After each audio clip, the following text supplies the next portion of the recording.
You watch a lion take down a gazelle. It tears into the flesh, blood dripping from its jaws. Most people assume the feeling in your stomach comes from witnessing the violence. But what if that reaction is actually much older than that? For more than 2 million years, your ancestors lived in a world where making the wrong food choice could be fatal. And according to some researchers, one of the most important unwritten rules they followed was surprisingly simple: never eat the flesh of a predator. Today, that idea sounds strange. Walk into any grocery store and you'll find hundreds of different meat products. Beef, pork, chicken, turkey, fish. You can choose almost anything you want. Most of us never stop to think about where that meat came from or why certain animals ended up on our plates while others never did. But for nearly all of human history, predators were a different story. Wolves, lions, hyenas, bears. Animals like these were almost always avoided as food. And the question is, why? Why would so many human societies independently develop the same preference? Anthropologist John Speth spent decades studying hunter-gatherer diets, trying to understand what actually happened when people ran short on food. In 2010, he highlighted something that challenged the common assumption that meat is meat. The problem is that not all meat provides the same kind of nutrition. Many predators are extremely lean. Their bodies contain a lot of protein, but relatively little fat. When humans consume large amounts of lean meat without enough fat or carbohydrates, they can develop a condition known as protein poisoning. The symptoms can start with nausea, weakness, and diarrhea. If the diet continues for long enough, the consequences can become life-threatening. Arctic explorer Vilhjalmur Stephenson experienced this firsthand during an expedition in 1906. His group survived on very lean game for an extended period and became seriously ill.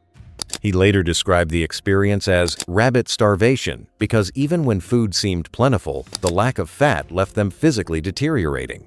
What makes this especially interesting is that similar food rules appeared in cultures separated by thousands of miles. Inuit hunters in the Arctic understood the importance of fat-rich animals. San hunter-gatherers in southern Africa showed similar preferences. Plains tribes across North America also placed enormous value on fatty game. These groups had no contact with one another, yet they repeatedly arrived at the same conclusion. Lean, muscular animals, especially predators, were poor survival food. 3 continents, 3 very different cultures, one remarkably consistent pattern. The archaeological record tells a similar story. At Boxgrove in England, a site dating back roughly 500,000 years, researchers found animal bones showing clear evidence that early humans systematically broke open horse and deer bones to extract marrow. They weren't simply interested in meat. They were chasing every possible source of fat. The same pattern appears again at Combe-Grenelle in France, where Neanderthals repeatedly processed herbivores over tens of thousands of years. The bones show extensive efforts to access marrow and fat-rich tissues, while carnivore remains are far less common and show much less evidence of intensive use. If hunger alone dictated human diets, we'd expect people to eat whatever animals they could catch. But that's not what the evidence suggests. Instead, we see repeated signs of selection choices made over and over again across thousands of generations. At Schöningen in Germany, archaeologists discovered 300,000-year-old wooden hunting spears alongside the remains of numerous horses. The bones were processed in a remarkably consistent way, with marrow-rich sections deliberately cracked open.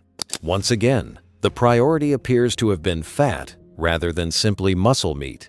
And nutrition may not have been the only reason predators were avoided. Disease likely played a role as well. Predators occupy the top of the food chain, which means they often accumulate parasites from the animals they consume. Certain infections, including trichinosis, can spread through carnivore and omnivore meat. Animals such as wolves, bears, and wild pigs can carry parasites that invade human muscle tissue and cause serious illness. Ancient hunters had no microscopes and no understanding of parasites. They couldn't identify roundworms or explain infection. But they could recognize patterns.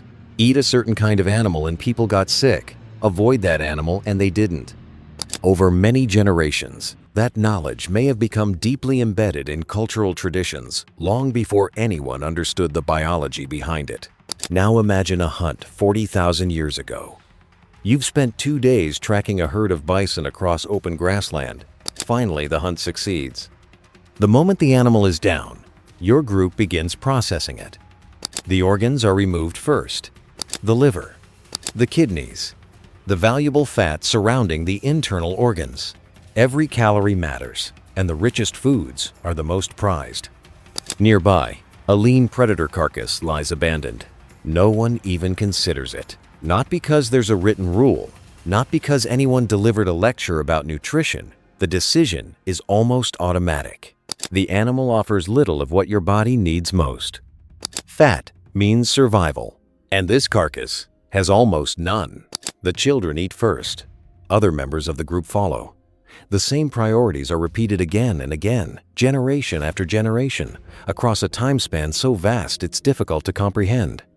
Then, everything begins to change. Agriculture arrives. Humans start raising animals instead of relying entirely on hunting.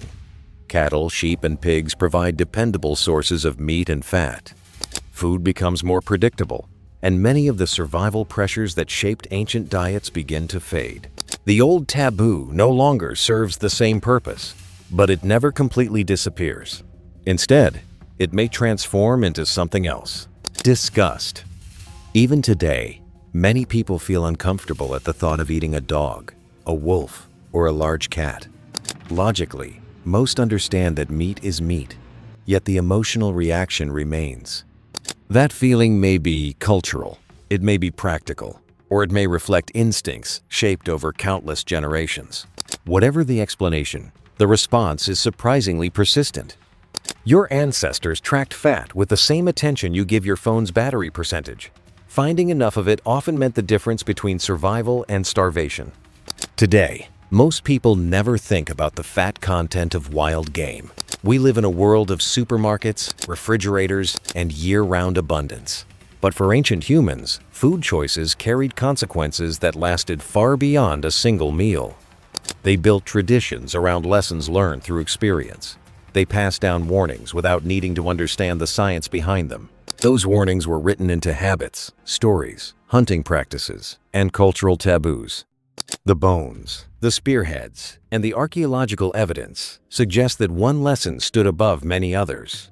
Fat was survival, and lean predator meat could be a dangerous gamble. The people who remembered that lesson lived long enough to pass it on. The people who forgot often didn't. Today, you inherit the benefits of a world where food is abundant and reliable. But somewhere beneath modern convenience, your body may still carry echoes of those ancient survival rules. Rules that helped keep your ancestors alive long before history was ever written.